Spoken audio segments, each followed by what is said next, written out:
Yo, what's up sa inyo mga kwento? So, kumusta? So, habang nag-scroll ako ng mga message kanina sa comment section ng ating last vlog, mayroong pumukaw sa akin ng pansin, medyo mahaba. Ito po. So, shout out kay Sir MC The Explorer. Ito mga kwento, ang pinakatanong niya, kasi kung mapapansin mahaba, pinakatanong niya yung about sa colorblind at sa kanyang height. Sa mga agency po mga kwento, may tumatanggap naman po talaga na kahit na 5 flat ka, 5'2 ka, at lalaki ka, babae ka man, at matanggap po mga agency ganyan. At sa colorblind, meron po mga paraan yung agency or yung kung saan ka nagpa-medical, may paraan po dyan.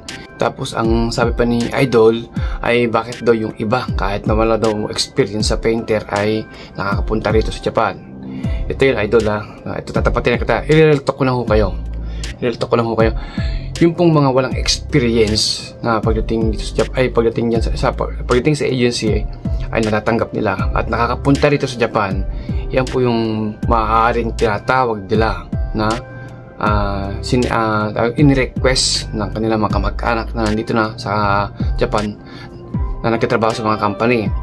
Yan po yung tinatawag nilang request kahit na wala yung experience yung mga yan, as long na sila in-request ng kanilang kamag-anak kapatid dito sa Japan. Lalo na yung mga kamag-anak na yung nag-request sa kanila ay malakas sa company, kahit walang experience yung mga yan, makukuha nila. Yan po yung pagkakaiba ng request sa normal na nag-apply lang. Malaki po talaga yung tsansa.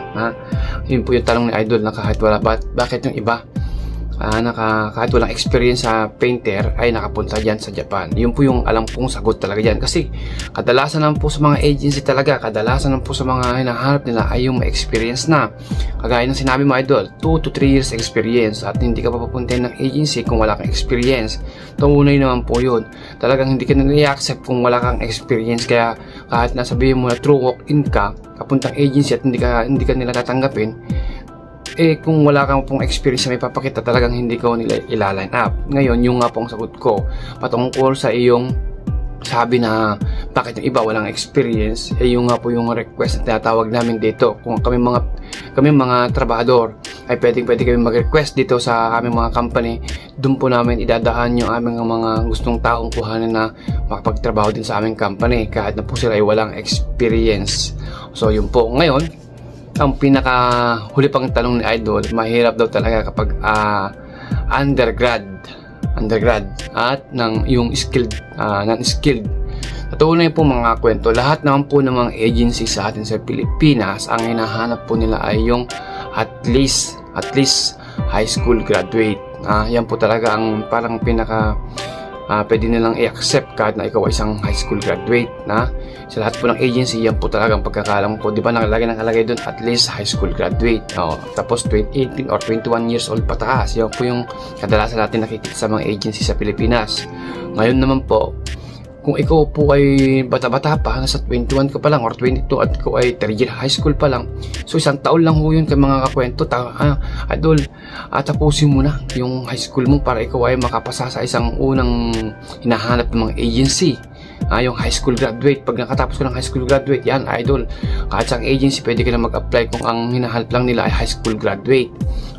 Ngayon sa skilled Idol, kung kaya mo mag-welding, kagaya nan, badalin lahat ng skilled Idol, kayang-kaya natin pag-aralan.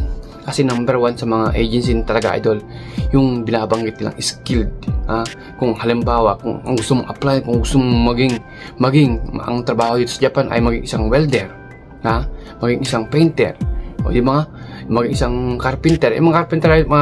Sa carpentry Idol, kanya-kanya gawa ba? Halimbawa, kung ikaw ay isang yung nagpapalitada, ikaw ay isang mga ganun ba?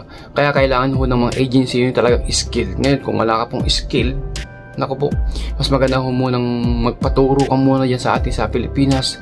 Yung mga nakikita mo, kung ano yung nakikita mo mga skilled, pwede nyo pong gamitin dito yun. At yun ang gamitin yung pag-apply, ang gawin yung way para makatungtong dito sa bansang Japan. At yung sa high school naman, kung kayo ay undergrad ng high school, pwede nyo muna tapusin yung pag-aaral. Tapusin nyo muna.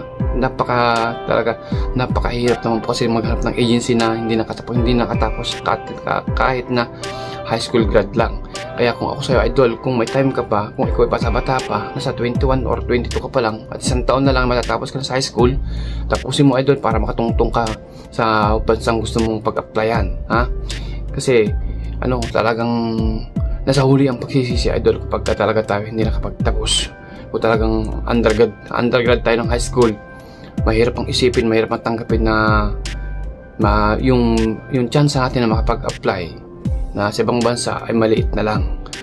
Yun po yung ako advice lang po, hindi po ako naninira, hindi po ako nagbibigay para panghinaan ng loob yung mga undergrad, pero yun po talagang real talk, yun po talagang totoo sa mga undergrad ng high school.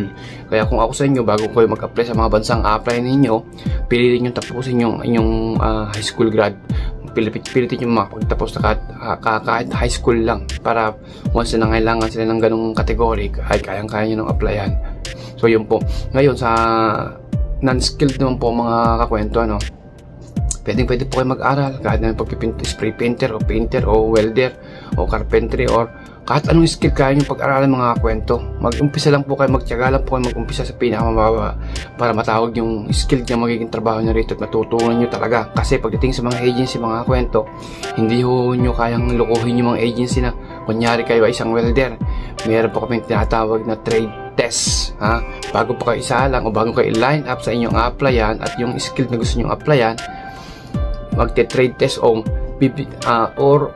mag-actual kayo sa mga agency sa atin sa Pilipinas. Titignan ng mga staff ng agency kung kayo talaga isang isang pintor o isang welder o yun po yung kahulugan ng trade test sa mga agency. So yun po yung pwede kong may bigay na paliwanag kay Idol MC The Explorer sa iyong problema. So sana kahit paano maliwanagan ka sa paliwanag ko na to. Lalong-lalo na yung mga nanonood sa atin na yung ang problema, yung undergrad sila at walang skill at yung experience. Ngayon idol, pagdating sa experience, mahuli na lang. Pagdating sa experience idol, talaga kadalasan nangangailangan ang mga agency ng mga experience. Kung kayo ba'y bata-bata pa at lagi naman po talagang hinahanap ng mga agency ay 2 taon hanggang 3 taon na experience. Kung kayo pa bata-bata pa at pwede pa kayong mag-experience dyan sa atin sa Pilipinas sa malaking factory, kumuha muna kayo ng magandang experience nyo para mailatag ninyo sa inyong mga resume at may apply sa mga agency. Yan po talaga ang baback up sa inyo idol.